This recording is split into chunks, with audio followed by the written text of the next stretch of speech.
What's up, everyone? So, the Kevin Durant trade from Brooklyn may be delayed until training camp if the Nets don't get an offer that they like. So, let's just get down to it. So, this article is by Fadeaway World. The 2022 offseason has been pretty incredible so far. Based on the rumors that have been floating around, the biggest signing of the offseason has been Jalen Brunson, who the New York Knicks signed in free agency from Dallas. So, Jalen Brunson is a non-all-star player. So, why is he the best player to have switched teams as a free agent? So that's the question.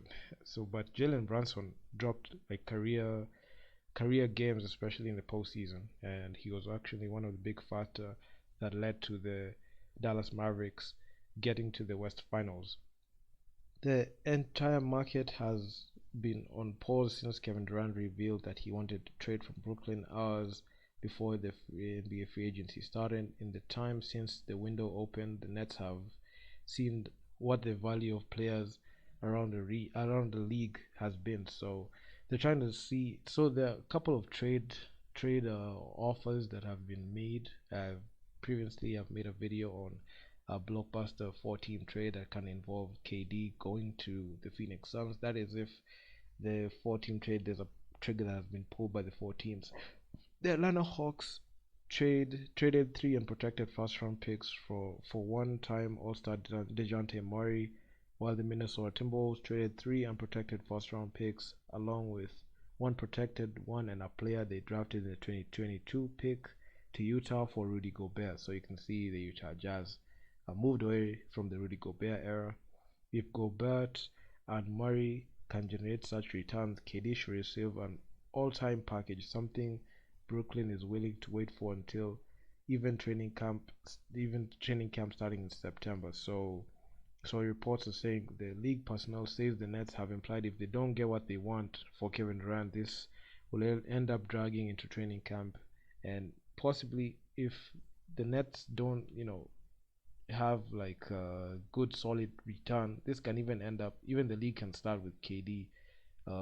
He's still on the roster, but I'm not sure if he's gonna play there. But hey, we'll have to see what will happen in these few coming days. This time, unlike the Thunder situation, the Nets must hold, if not all their cards, with 4 years left on KD's contract because he signed a 4-year, 198 million extension.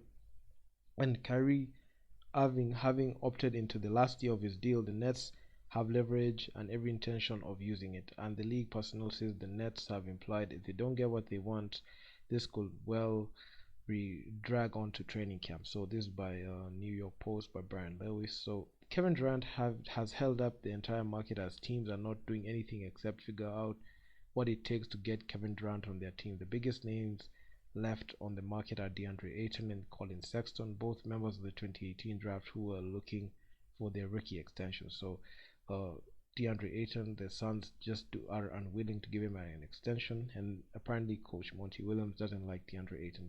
And DeAndre Ayton doesn't like the Phoenix Suns front office. So a trade or leaving in free agency is inevitable. The Minnesota Timberwolves and the Atlanta Hawks overpaying to ensure that Rudy Gobert and Murray end up on their teams has set a challenging of match around the league.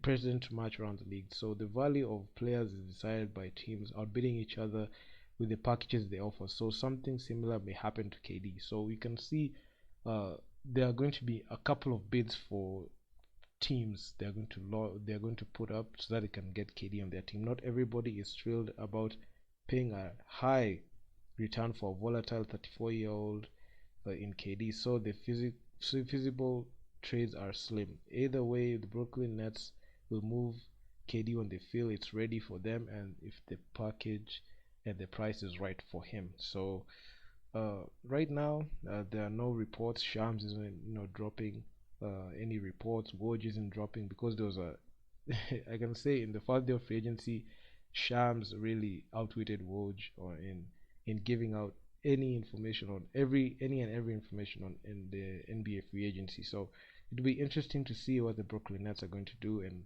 hopefully their asking price isn't too much, considering the fact that KD is 34 years old and his contract is he's going to get he's going to get north of like 50 million at the end of the contract. That time it will be 38. So Getting a good haul for him at this time for a win now situation is necessary for a team that wants to contend, but for a team that wants to rebuild, might as well just stay away from the KD sweepstakes, and most likely I can see KD just staying put with the Brooklyn Nets, and possibly the Nets can try to see if they can move away from the Kyrie Irving and try to bring someone in that can help KD win, because apparently Kyrie is just unreliable.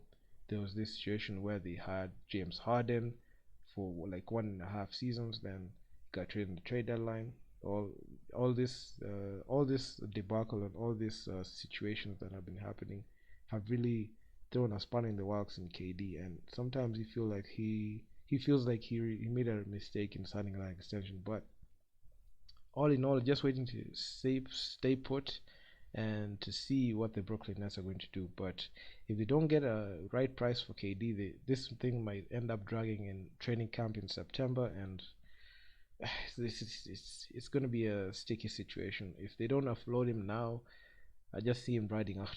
I can just see him riding out even to the trade deadline or even the season. So yeah, that's all I have to say, man. And I'm out. I'm gonna see you in the next upload.